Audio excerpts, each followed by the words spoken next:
नमस्कार, good morning. आगे का एजेंडा लेकर हाजिर हूं मैं अखिलेश आनंद और आगे का एजेंडा में सबसे पहले वो खबर हम आप तक पहुंचाना चाहते हैं जिससे पूरी दुनिया चिंतित है। बात करेंगे रूस यूक्रेन के बीच जारी जंग की। वॉर जोन से आए एक खौफनाक वीडियो की अब बात करने वाले हैं हम। रूस और यूक्रेन की जंग से जुड़ी अभी की बड़ी खबर मैं आपको बता दूं। एंगल्स एयरबेस के पास ड्रोन अटैक की सूचना मिल रही है। रूसी मीडिया एंगल्स एयरबेस के आसपास इमारतों को नुकसान पहुंचाया गया है, इस तरीके की रिपोर्ट्स वहां पर आ रही हैं रूसी मीडिया के हवाले से। यह तस्वीर आपके सामने है। कुछ ऐसा लग रहा है जैसे 9/11 वाला जो मंजर था जो अमेरिका में हुआ था, वही तस्वीर दोहराई गई है। आसपास की इमारतों को नुकसान पहुंचा है। यह ड्रोन अटैक नहीं, ड्रोन क्रैश है, ये यूरोपीय मीडिया ने खबर दी है। बिल्डिंग से ड्रोन टकराने की घटना, यह कहना यूरोपीय मीडिया का। अलग अलग दावे हैं। रूस की मीडिया इसे यूक्रेन का ड्रोन अटैक बता रही है। हमारे साथ अभिषेक उपाध्याय हमारे सहयोगी जुड़ गए इसी खबर पर और ज्यादा जानकारी के साथ। अभिषेक, ये जो ड्रोन अटैक हुआ या फिर जो यूरोपीय मीडिया का कहना है कि क्रैश हुआ, इस बाबत और क्या सूचना मिल पा रही है? देखिए, एक बात तो एकदम क्लियर हो रही है कि ये एक तरह का टारगेटेड अटैक है, क्योंकि सरातो और एंजिल जहां पर अटैक हुआ है, एंजिल में खास तौर पर रूस का बड़ा मिलिट्री सेंटर है जिसके पास ये अटैक हुआ है। तो ये माना जा रहा है कि बाकायदा टारगेट करके और ये अटैक किया गया है। सरातो जहां अटैक हुआ है, ये साउथ ईस्टर्न बॉर्डर है रूस का, और रूस के भीतर घुसकर के अटैक किया गया है। और दूसरी बात ये है कि ये एक सिलसिला है। इसके पहले कुर्स्क इलाके में, जो बोल्गोरोद बॉर्डर और सुमी के नजदीक है कुर्स्क, वहां पर करीब 1000 वर्ग किलोमीटर जमीन यूक्रेन के सैनिकों ने कब्जा कर ली है।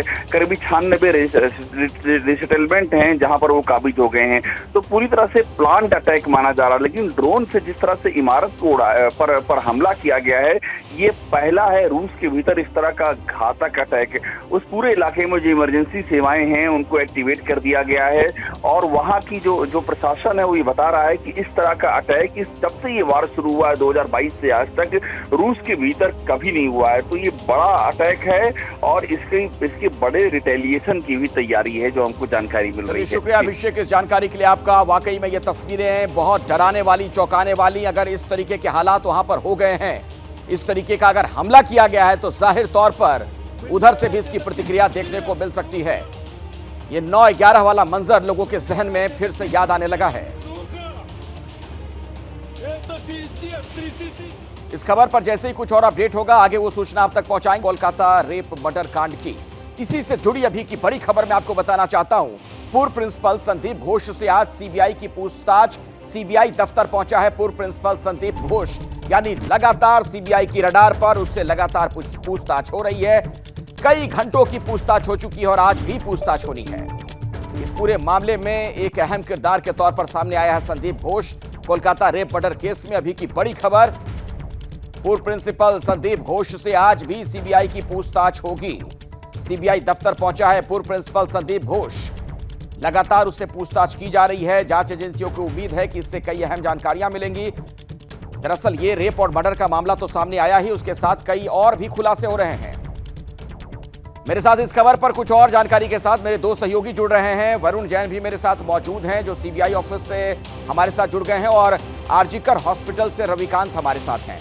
पहले वरुण आपके पास आना चाहूंगा और सीबीआई की तफ्तीश कहां तक पहुंची ये भी बताइए, और आज जो फिर से पूछताछ होनी है संदीप घोष से, उससे बाबत क्या अपडेट है आपके पास?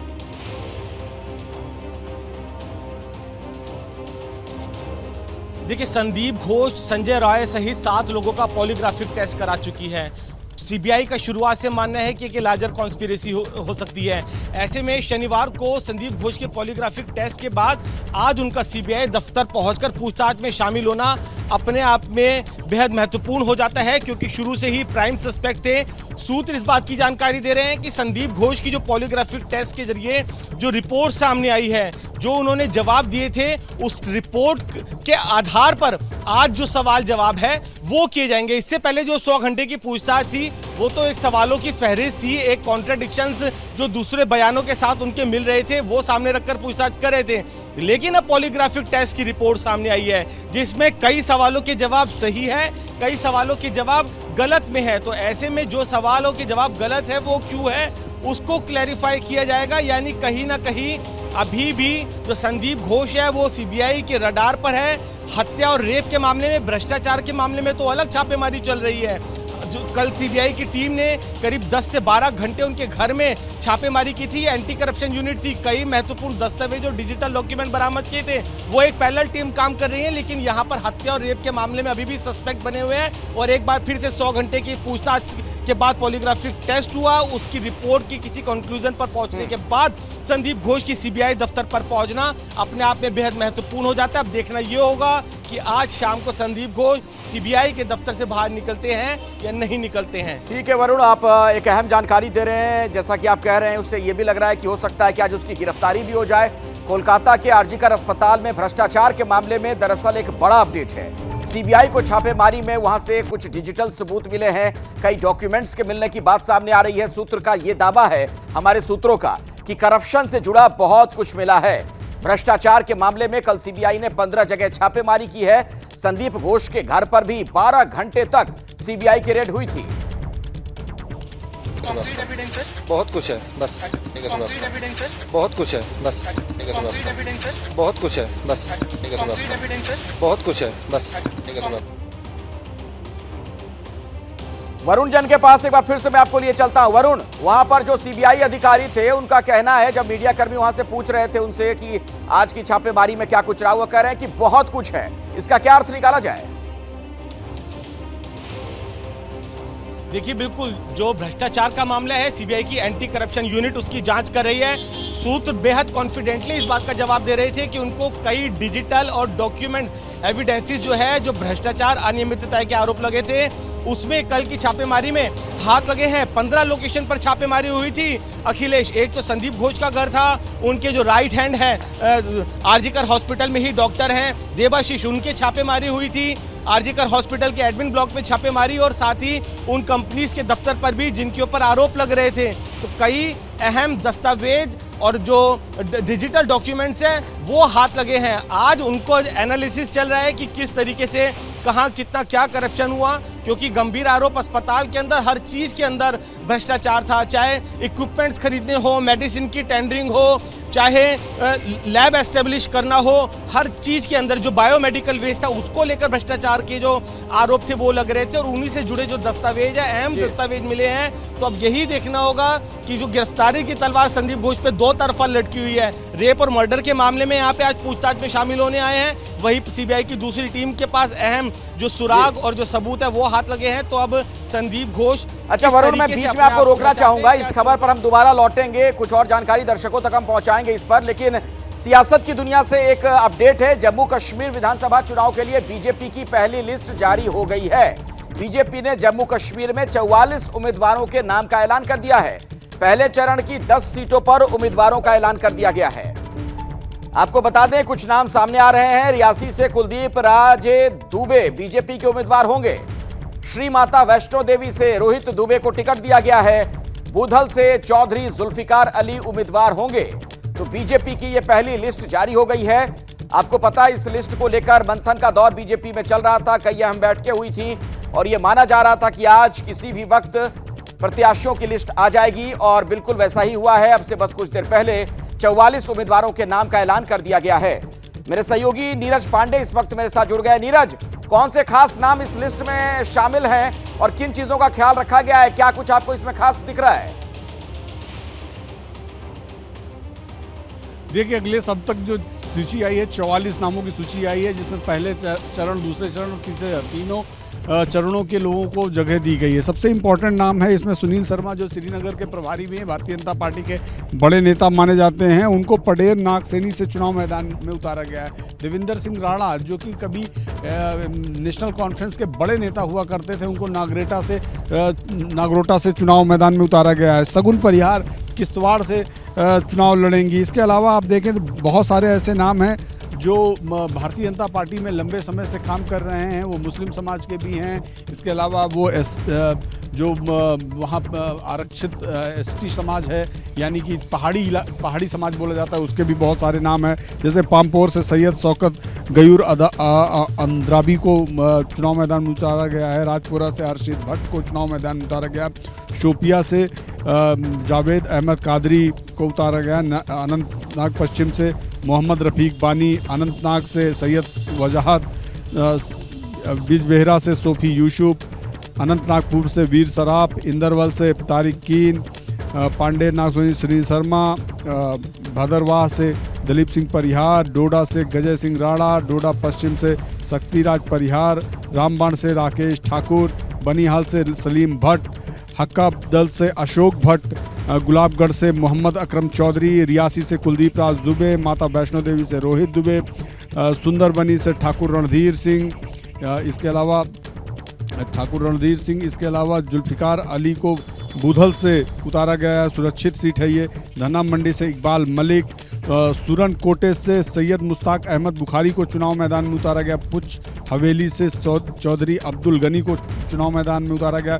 मेंढर से मुर्तजा खान को उतारा गया। उधमपुर पश्चिम से पवन गुप्ता, चिनानी से बलवंत सिंह मनकोटिया को चुनाव मैदान में उतारा गया। रामनगर सुरक्षित से सुनील भारद्वाज चुनाव लड़ेंगे। बनी से जीवन लाल, बिलावर से सतीश शर्मा, बसोहली से दर्शन सिंह, जसरोटा से राजीव जसरोटिया, हीरानगर से अधिवक्ता विजय कुमार शर्मा, रामगढ़ सुरक्षित से देविंदर कुमार मड़ियाल को उतारा गया है। सांबा से सुरजीत सिंह सथालिया को चुनाव मैदान में उतारा गया। विजयपुर से चंद्र प्रकाश गंगा। नीरज, जो नाम आपने बताया पूरी लिस्ट हम दर्शकों के सामने रखने भी जा रहे हैं, टेक्स्ट फॉर्म में भी, वो अभी पूरी जानकारी आ जाएगी सामने। लेकिन अजय बाचलू भी मेरे साथ चूंकि जुड़ गए, मेरे सहयोगी, उनसे भी हम थोड़ा समझना चाहेंगे इस पर। ये जो लिस्ट अजय जारी की गई है उसमें कई मुस्लिम नाम भी शामिल हैं, तो कुल मिलाकर ऐसा लग रहा है कि कौन जीत सकता है, कौन मैच जिताऊ है, वैसे उम्मीदवारों को तरजीह दी है बीजेपी ने। अगर आप ये पूरी लिस्ट देखें तो इसमें बीजेपी के दो बड़े कदावर नेता की PDP बीजेपी गठबंधन में उप मुख्यमंत्री तक रहे हैं, मेरा मतलब और निर्मल सिंह है, दोनों के नाम काट दिए गए हैं। तो ये बहुत बड़ा संदेश है कि बीजेपी किस तरह पर इस बार चुनाव लड़ना है। दूसरी अहम बात, इसमें कहीं ऐसे नाम मैं देख रहा हूँ, चाहे वो देविंदर सिंह राणा हो, चाहे वो सुरजीत सिंह सलाथिया हो, ये वो लोग हैं अखिलेश जो हाल ही में नेशनल कॉन्फ्रेंस छोड़कर बीजेपी में आए थे। देविंदर सिंह राणा की अगर बात करें तो वो डॉक्टर सिंह के भाई हैं और नगरोटा उनकी पारंपरिक और सीट है और काफी स्ट्रांग है वो नगरोटा से। ऐसे ही श्यामलाल शर्मा है जो कांग्रेस छोड़ बीजेपी में आए हैं। तो कहीं ना कहीं अकोमोडेट किया गया है उन लीडर्स को जिनका स्ट्रांग होल्ड अपनी कॉन्स्टिट्यूएंसीज पर है, और बीजेपी ने अपने वरिष्ठ नेताओं के टिकट काटे हैं, जिसमें से जो मैं नाम पढ़ रहा हूं इनमें से कई नाम मेरे लिए नए हैं। कई नाम ऐसे हैं जिनको शायद जो है पहली बार इतना बड़ा मौका दिया गया है और इतने बड़े चेहरे नहीं है। तो अब संकेत है अजय, इसका क्या मतलब ये निकाला जाए जो आप कहना चाह रहे हैं कि बीजेपी इस बार नई स्ट्रेटजी के साथ उतर रही है जम्मू कश्मीर चुनाव में? जी बिल्कुल, लगातार जिस तरह से कहा जा रहा था कि बीजेपी नई स्ट्रेटजी, क्योंकि जो ओल्ड फेसेस हैं उनको रिपीट नहीं करने की बात लगातार से सामने आ रही थी और वह सब कुछ हुआ है। चंद एक चेहरे पुराने उतारे हैं, बाकी नए चेहरों को मौका दिया है। संकेत साफ है कि बीजेपी इस बार नई रणनीति के साथ, युवाओं के साथ, पढ़े लिखे लोगों के साथ, इसमें से न केवल मैं आपको बता दूं कांग्रेस के लोग हैं जिनको टिकट मिला है, नेशनल कॉन्फ्रेंस के हैं, बल्कि पैंथर्स पार्टी के जो है उनके बलवंत सिंह मनकोटिया का मैं नाम देख रहा हूं जो मूलतः पैंथर्स पार्टी से है और उधमपुर रामनगर उनका गढ़ रहा है। तो उनको टिकट मिलना बीजेपी का संदेश है कि पुराने चेहरों बजाय नए चेहरों पर भरोसा कीजिए, नए चेहरों को मौका दीजिए, और शायद यही बात लोग लेकर जाएंगे कि हमने नए चेहरों को मौका दिया है, नए चेहरे हैं, कर्मठ है, पढ़े लिखे हैं। तो इस तरह का मैसेज और साथ में एक्सपीरियंस का भी अखिलेश ब्लेंड है। एक और बात है अजय, जो अभी तक की जो लिस्ट आई है जिसको मैं समझ पा रहा हूं, लगभग 14 ऐसे नाम है जो मुस्लिम प्रत्याशी हैं। जी बिल्कुल, देखिए न केवल श्रीनगर में अखिलेश बल्कि जम्मू में ऐसी बेल्ट हैं, चाहे वो राजौरी हो, पुंछ हो, डोडा हो, किश्तवाड़ हो, रामबन हो, कुछ एक ऐसी बेल्ट हैं जो मुस्लिम डोमिनेटेड है। तो वो समय अभी हाल ही में जुल्फिकार अली जो कि पहले पीडीपी में थे, फिर वो अपनी पार्टी में गए थे और हाल ही में उन्होंने बीजेपी किया है। उन्हें दरहाल बुद्दल सीट जा रहा है। दरहाल बुद्दल सीट जो है वो मुस्लिम सीट है। तो ऐसे मुस्लिम फेसेस को मुस्लिम बहुल इलाकों में लाना और जिनका थोड़ा सा वहाँ से है, जिनका थोड़ा सा वहाँ पे जो है वो है, उन लोगों को टिकट देना, बेशक वो अपनी पार्टी से ना होकर दूसरी पार्टी से है, तो वो भी बीजेपी यहाँ ट्राई कर रही है। और कई मुस्लिम चेहरों को जिनका वर्चस्व अपने इलाके में है, जो मुस्लिम बहुल सीटें हैं, वहां पर उन्हें जो है तरजीह दी है। यही है कि इस बार जो बीजेपी जो है वो अपने सरकार बनाए, और कैसे बनाए ये एक बड़ा सवाल होगा। उसके लिए ठीक है अजय, आप हमारे साथ जुड़े रहिए, आप जुड़े रहिए मेरे साथ। मैं दोबारा लौट रहा हूं आपके पास। अपने दर्शकों को वो लिस्ट भी हम दिखा रहे हैं। ये आप देख रहे हैं, वो नाम सामने आ गए हैं, भारतीय जनता पार्टी की पहली लिस्ट, और इसमें 44 उम्मीदवारों के नाम सामने आए हैं, जिनमें 14 मुस्लिम प्रत्याशी हैं। समाज के हर वर्ग को इसमें जगह दी गई है। और एक खास बात, जैसा कि हमारे सहयोगी अजय बाचलू भी बता रहे थे, कि इस बार जो दूसरी पार्टियों से लोग आए हैं उन्हें भी खूब टिकट बांटा गया है, लेकिन अपने जो इनके कद्दावर नेता पिछले दिनों में जम्मू कश्मीर में रहे अजय, उनके टिकट कट गए हैं। जी बिल्कुल, जम्मू कश्मीर से मैंने जैसे बताया कि अगर शुरुआत करें तो कद्दावर नेता रहे हैं, बीजेपी का फेस रहे हैं, यहाँ पर डॉक्टर निर्मल सिंह रहे हैं, डॉक्टर कविंद्र गुप्ता रहे हैं। उनका टिकट काटना कहीं ना कहीं बहुत बड़ा संदेश है काडर को कि आप जो है नए चेहरों पर यकीन किया जाएगा। अब जिस तरह से सुनील शर्मा आते हैं, ये किश्तवाड़ से आते हैं, इन्हें टिकट दिया गया। हालांकि किश्तवाड़ में ज्यादा, किश्तवाड़ बेल्ट की मैं लिस्ट देख रहा हूँ, पर ज्यादा कुछ छेड़खानी नहीं की गई है। किश्तवाड़ में सुनील शर्मा जो कि बीजेपी के नेता हैं, पिछले बार वो मंत्री रहे हैं, उन्हें दिया गया है। और इस तरह की जो कवायद की गई है समीकरण बिठाकर, क्योंकि अखिलेश ये बात भी समझनी होगी, लास्ट ने जो है अपनी विकेट अपनी टिकटें आवंटित की है। कहीं ना कहीं सारे समीकरण देखकर बीजेपी ने समय लगाकर ये लिस्ट बनाई है। इंटरनल सर्वेज हुए हैं, कार्यकर्ताओं से बैठे बात हुई है, और खुद यहाँ पर जिस तरह से तरुण चुग लगातार बार बार कार्यकर्ताओं से मिल रहे थे, बैठकें हो रही थी। बिल्कुल अजय, जिस तरीके से एक मंथन का दौर था बीजेपी के अंदर, वहां से लेकर जम्मू कश्मीर से लेकर दिल्ली तक कई बार जो शीर्षस्थ नेता हैं उनके साथ मुलाकात हुई, पार्टी कैडर के लोगों से मुलाकात का दौर चल रहा था। ऐसा लगता है कि बहुत तफ्तीश तहकीकात करके, छानबीन करके ऐसे लोगों को टिकट बीजेपी ने इस बार दिया है ताकि ज्यादा से ज्यादा उनमें जीत कर सामने आए। मतलब जो उनके बड़े चेहरे रहे, जो सिर्फ एक कद्दावर चेहरे के तौर पर सामने आ रहे थे, उनका भी टिकट काट दिया गया, अगर ऐसा लगा होगा कि वो चुनाव नहीं जीत पाएंगे तो।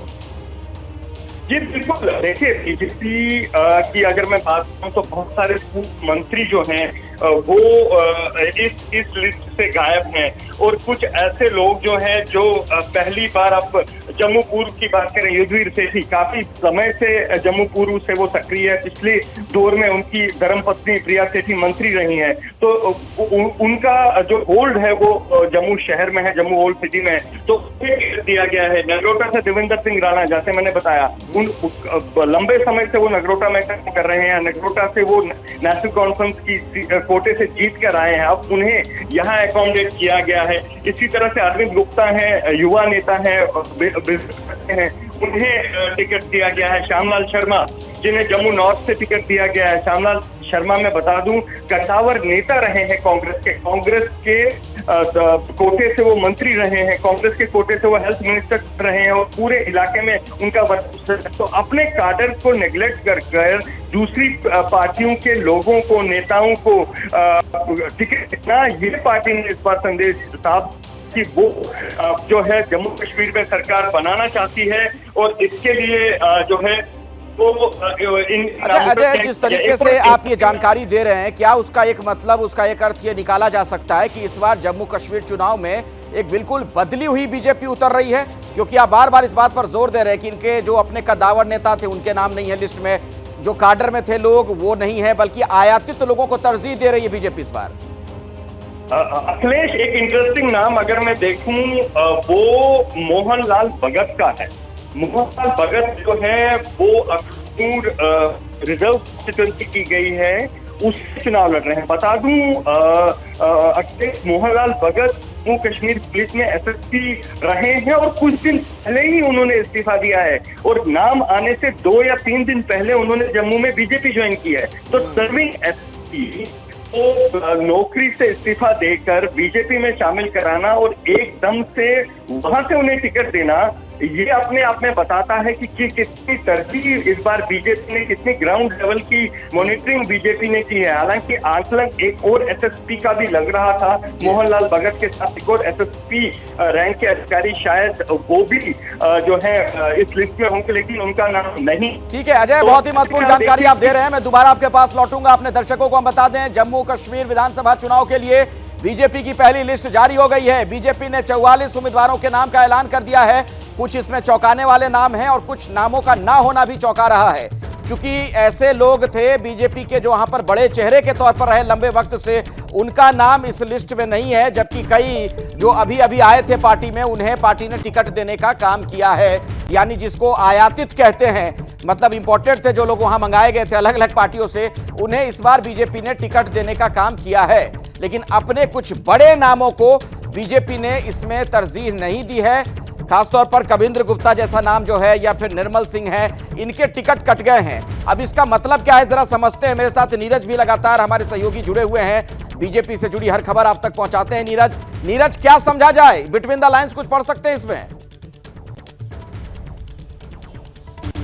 देखिए, बहुत सारे सीनियर नाम इसलिए भी कट गए हैं क्योंकि डीलिमिटेशन में उनकी सीटों, जो जिन सीटों से वो चुनाव लड़ा करते थे या जिन सीटों से उनकी तैयारी थी, वो सीटें इधर से उधर हो गई, वो किसी दूसरे के खाते में चली गई या डीलिमिटेशन के जरिए दूसरी तरफ चली गई। तो मतलब इस वजह से भी बहुत नामों को टिकट नहीं चाहिए। कविंद्र गुप्ता की बात करें तो हमने कल इस विषय पर कई नेताओं से बात भी की जम्मू कश्मीर के, तो उनसे पूछा भी कि क्या कविंद्र गुप्ता को चुनाव लड़ाया जाएगा, तो उन्होंने कहा कि कविंद्र गुप्ता हमारे सीनियर लीडर हैं, लेकिन कविंद्र गुप्ता की जो सीट थी वो डीलिमिटेशन में किसी और के खाते में चली गई। तो ऐसे में ऐसे कई कारण हैं जिनकी वजह से टिकट नहीं दिया। दूसरा सबसे बड़ा कारण है अखिलेश, वो है विनेबिलिटी, यानी जिताऊ कैंडिडेट। अगर आप भले पुराने नेता हों या भारतीय जनता पार्टी के नए नेता हों, यदि आप जीतने की कुवत रखते हैं तब तो आपको टिकट कहीं से भी दिया जा सकता है। और यदि आप जीतने की कुवत नहीं रखते, यानी कि उनके सर्वे रिपोर्ट्स में पार्टी के कार्यकर्ताओं और पार्टी के नेताओं की रायशुमारी में आपके बारे में निगेटिव फीडबैक आता है, तो भारतीय जनता पार्टी गला काटने में समय नहीं लगाती है। तो भारतीय जनता पार्टी ने वही किया है और ये हम लोग कल से ही इस बात की चर्चा कर रहे थे कि शायद इस बार भारतीय जनता पार्टी 20 से 25% तक नए टिकटों को तरजीह देगी और वही देखने को मिला। आज जो 44 लोगों की सूची आई है, खास बात तो ये भी है, जैसा कि अजय भी बता रहे थे, कुछ तो ऐसे नाम है जो अभी अभी कुछ दिन पहले बीजेपी में आए थे और उन्हें बीजेपी ने टिकट वहां पर दे दिया है। कुल मिलाकर इसके बड़े मायने मतलब हैं। जम्मू कश्मीर विधानसभा चुनाव के लिए बीजेपी की पहली लिस्ट जारी हो गई है। बीजेपी ने जम्मू कश्मीर में 44 उम्मीदवारों के नाम का ऐलान कर दिया है। पहले चरण के लिए 15, दूसरे के लिए 10 प्रत्याशी घोषित किए गए हैं, जबकि तीसरे फेज के लिए 19 बीजेपी उम्मीदवारों के नाम का ऐलान कर दिया गया है। यहां एक महत्वपूर्ण बात मैं आपको बता दूं कि पहली लिस्ट में बीजेपी ने 14 मुस्लिम कैंडिडेट्स उतारे हैं। इसके अलावा एक बहुत ही खास बात, गौर करने वाली बात यह है कि बीजेपी ने पूर्व डिप्टी सीएम निर्मल सिंह का टिकट काट दिया है और पहली लिस्ट में कविंद्र गुप्ता का नाम भी नहीं है। जम्मू कश्मीर विधानसभा चुनाव पर आपकी अभी की एक और बड़ी खबर, कांग्रेस नेशनल कॉन्फ्रेंस में सीटों का पेंच फंस गया है। 90 में से 37 सीटें मांग रही है कांग्रेस। सूत्र ये बता रहे हैं नेशनल कॉन्फ्रेंस कांग्रेस को 35 सीट दे रही है।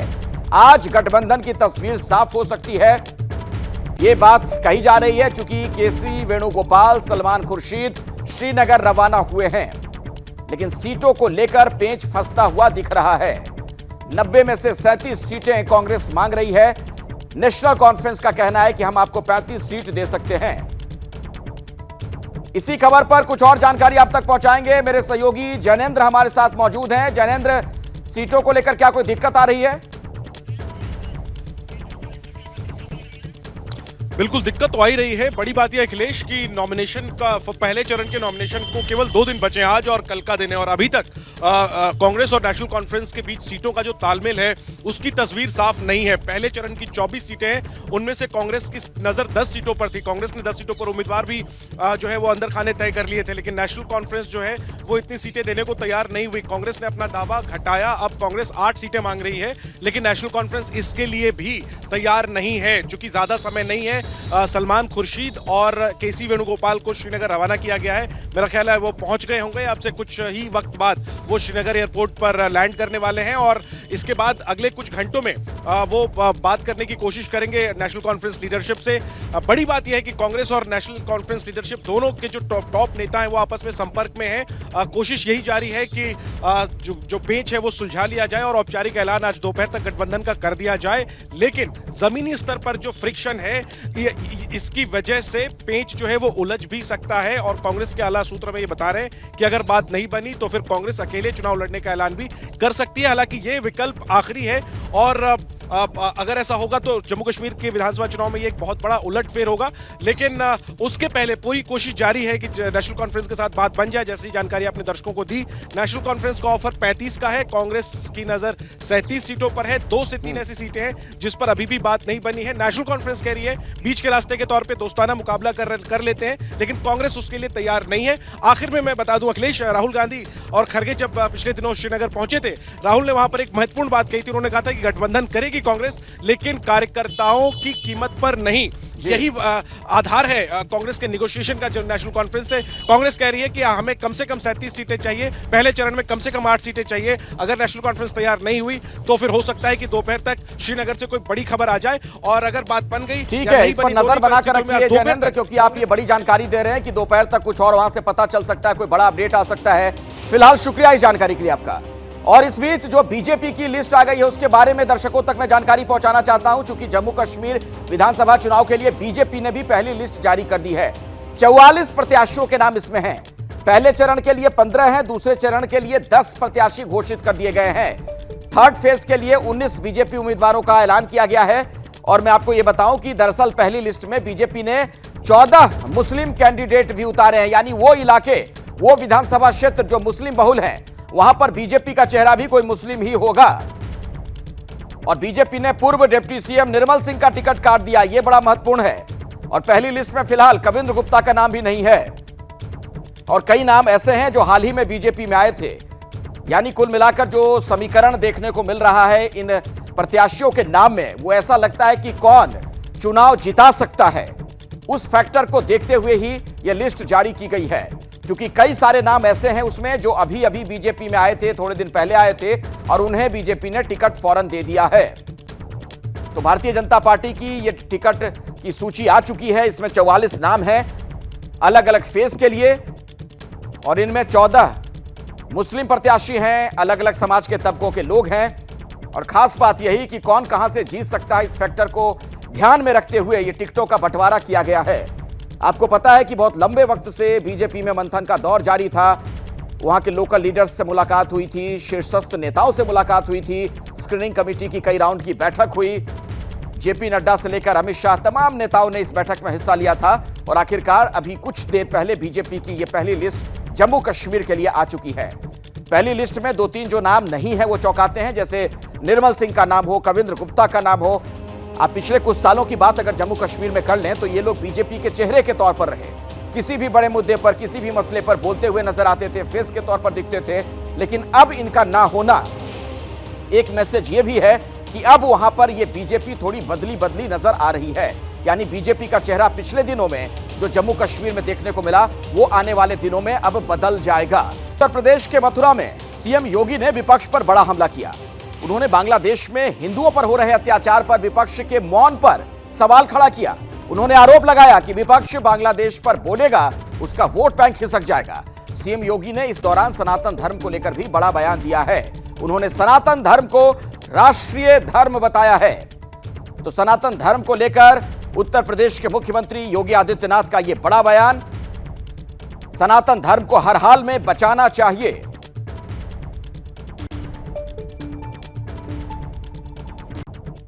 दुनिया के अंदर अन्य मुद्दों पर बोलते हैं, मुखर होकर के बोलते हैं। उनको फिलिस्तीन दिखाई देता है लेकिन बांग्लादेश नहीं दिखाई देता, क्योंकि वहां मंदिर तोड़े जा रहे हैं और हिंदू मारा जा रहा है, संतों पर अत्याचार हो रहा है। और इसीलिए हम सबको वर्तमान की चुनौतियों को देखना पड़ेगा। याद करना 1947 के पहले बांग्लादेश भी भारत का हिस्सा था, हमें ये नहीं भूलना चाहिए। और 1971 में बांग्लादेश को बचाने में हमारे सैनिकों ने भी बलिदान दिया था। पाकिस्तान को मुंह की खानी पड़ी थी। पाकिस्तान के 95,000 से अधिक सैनिकों को भारत के बहादुर जवानों के सामने समर्पण करना पड़ा था। और विश्व के इतिहास में किसी भी सेना की सबसे बड़ी विजय थी जो 1971 में भारत की सेना ने करके दिखाया। इसलिए हम सबको वर्तमान में अपने आप को उसके लिए तैयार करना होगा, देखना होगा कि देश रहना चाहिए, सनातन धर्म हर हाल में रहना चाहिए, हमारी विरासत का हर हाल में संरक्षण होना चाहिए। तो विपक्ष को फिलिस्तीन दिख जाता है, बांग्लादेश नहीं दिखता। देखिए कितना बड़ा हमला योगी आदित्यनाथ ने किया है। मेरे साथ संजय त्रिपाठी इस वक्त लखनऊ से मौजूद हैं, सीधे उन्हीं के पास मैं आपको लिए चलता हूं।